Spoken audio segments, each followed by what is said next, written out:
Quant à vous, peut-être que vous allez prendre la voiture et plonger dans les embouteillages, quel que soit l'endroit où vous habitez, parce qu'il y en a un petit peu partout maintenant. Il n'y a pas qu'à Paris, on le sait. Or, vous n'êtes pas les seuls, figurez-vous. Et au-delà de nos frontières, n'est-ce pas, Valérie Rouge, que l'on retrouve tout de suite en direct de Bruxelles.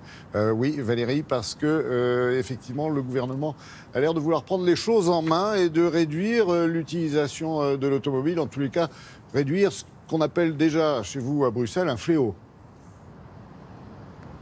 Oui, bonjour Laurent, bonjour à tous. Regardez, c'est plutôt joli vu d'en haut, mais honnêtement, c'est une plaie quand on est dedans. Et alors, je ne vous parle pas du ring, la grande ceinture, on appelle ça le ring ici, en amont de Bruxelles, totalement embouteillé le matin et l'après-midi, sans parler d'Anvers, complètement bouché matin, midi et soir. Alors, le gouvernement a effectivement voté récemment une mesure pour inciter les automobilistes à abandonner, à renoncer à leur voiture. Alors, pas n'importe quels automobilistes, ceux qui disposent d'une voiture de société dans leur package salarial comme un avantage en nature, et ils sont très nombreux ici, beaucoup plus qu'en France, car le gouvernement, ça paraît un peu aberrant, mais incité à gonfler, à augmenter ce parc automobile sans forcément le vouloir. Vous allez comprendre pourquoi dans ce reportage de Quentin Barréa et Sylvain Winans.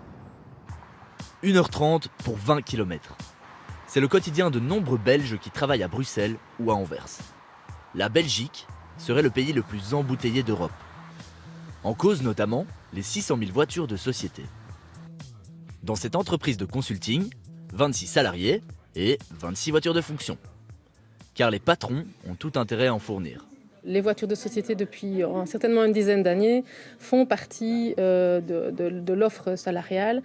C'est une partie très importante parce qu'il y a un avantage fiscal à la fois dans le chef de l'employé et dans le chef de l'employeur. Et certains employés en bénéficient, même s'ils n'en ont pas besoin. Moi, je pense que c'est ridicule. Surtout quand j'habite à 1,5 km, je pourrais même le faire à pied. Si je laisse ma voiture chez moi, je dois payer un parking de 20 € par jour. Donc par opportunisme, clairement que je vais utiliser ma voiture de société. Le gouvernement propose donc aux salariés d'échanger leur voiture de société contre une hausse de salaire. C'est le projet de loi Cash for Car qui propose à l'employeur d'octroyer une prime mensuelle de 350 à 500 € par mois aux salariés qui renonceraient à leur voiture.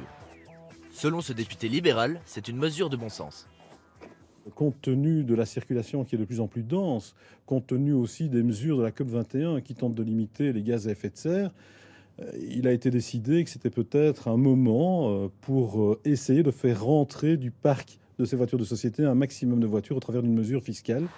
Si l'initiative paraît positive, elle divise largement les automobilistes. Oui. Pourquoi ? Parce qu'il y a besoin d'argent. Une voiture, c'est nettement plus facile quand même et plus avantageux. Sans voiture ici en Belgique, c'est impossible. Parce qu'il y a toujours la grève partout. Alors, j'y arrive pas à Bruxelles. Je m'excuse, il faut y aller. Selon une étude, seulement 3 à 9% des ménages accepteraient de l'argent en échange de leur véhicule de société. Oui, ce genre de décision, Valérie, vous n'allez pas me dire le contraire, ça va quand même dans le sens de l'histoire, mais on a vu la dame là qui a l'air bien énervée. Elle n'est pas toute seule, j'imagine. Les Belges sont plutôt réticents. Oui, ils sont encore très attachés à leur voiture. Il y a un lien affectif encore ici avec la voiture. Ensuite, c'est encore aussi un marqueur social, notamment à cause de ces voitures de société, car plus vous avez une fonction importante dans votre entreprise et plus vous avez une voiture imposante. Et puis, il faut dire ce qui est, les transports en commun ne sont quand même pas très bien développés.